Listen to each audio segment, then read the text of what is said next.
Panda. Panda, panda, panda, panda. What's poppin' YouTube? Today I will be sharing with you guys a game changer. I have 3 bundles from Luvme Hair. They are all in 20 inches and they are braid-in bundles that I will be using to complete a versatile weave on my client. Hey now, baby. I will be using the Braid Sheen Shine Spray to keep my client's scalp moisturized and to prevent itchy scalp. I bet the house on you, am I lucky or not? Lucky or not? Lucky or not? You gotta tell me if you love me or not.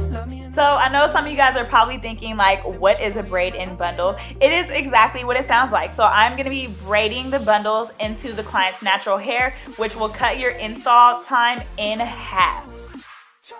So at the top of the bundle, you will see hair sticking out, and that's going to be the hair that you are braiding into the client's natural hair.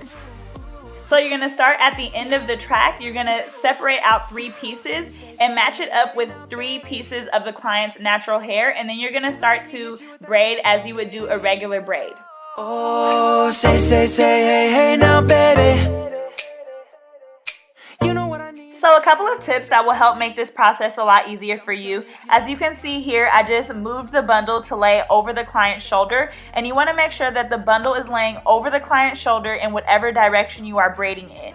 This will help you be able to grab the hair from the bundle in to their natural hair as you are braiding. The second tip I didn't really get a shot of, but you also want to make sure that the customer's natural hair is laying over the hair from the bundle as you are braiding. So you want to make sure that their natural hair is on top. These braid-in bundles, when you first start, can be a little tricky, but once you get the hang of it, it is a super simple concept. I know you guys cannot tell because this was my first row and you can't really see my face, but I was super confused. But it is really easy. I mean, you're really just braiding the hair. I kept this in regular speed so you guys can kind of see, but it just really looks like I'm braiding because that's all I'm doing, just braiding and pulling in the hair from the bundles. Because you want this install to be super flat, you want to make sure that you are adding in the hair as it lays so that the track is not going to be rippled. So what I mean is if you're pulling the hair from the top of the weft in like too early, then you'll have like ripples in your track, and you really don't want that, which is why I think it's a great idea to lay that hair over the client's shoulder so it's already falling in the correct direction.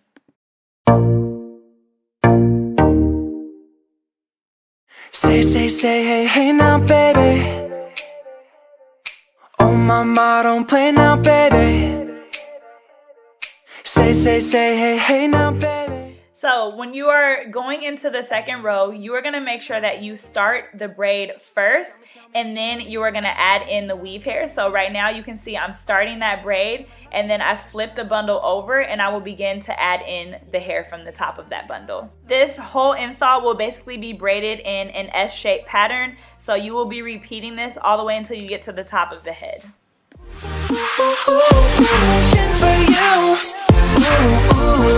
Try to do what lovers do. Wishing for you. Try to do what lovers do. Say, hey now, baby.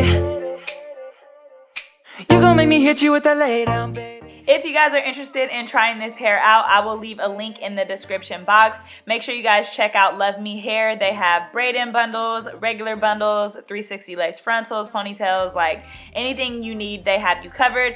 And I have a coupon code for you guys. It is my last name, Caro, C-A-R-O 10, where you guys can receive 10% off. Been wishing for you, am I lucky or not? Lucky or not? Lucky or not? Wishing for you. Try to do what lovers do. Wishing for you. Try to do what lovers do. Are we too grown for games? close. Aren't we too grown to play around? Young enough to chase, but old enough to know. Now, I realized as I got to the top that it started getting a little bit bulky around the edges of her hair, and I'm really big on making sure that my sew-ins are really nice and flat. So I decided to end the braid part here. So I am cutting the track, and I braided that piece of her hair all the way down to the end. I'm actually going to be sewing in the top of her hair just to make sure that she has a really flat install. So to finish this install, I braided down the top of her hair. That extra piece of her hair that was left from the braid in, I just had to sew down in between the braids. And I cut the hair that you are supposed to braid in off the top of the weft. So now it just looks like a regular bundle. I only ended up using 2 out of the 3 bundles, so if you are someone who likes a really full install, I'm not sure if this would be something that you would be interested in, but it is really natural, and that's what I loved about it. Like I said, I did a versatile sewing on her, and it looks super natural. And my camera decided to die at the end of this install, but I hope you guys can kind of see the finished product in these videos. If you do have any questions, I would love to answer them in the comment section. Don't forget to like, comment, subscribe, and I will see you guys in my next video. Love me or not, love me or not, love me or not. Been wishing for you, am I lucky or not? Lucky.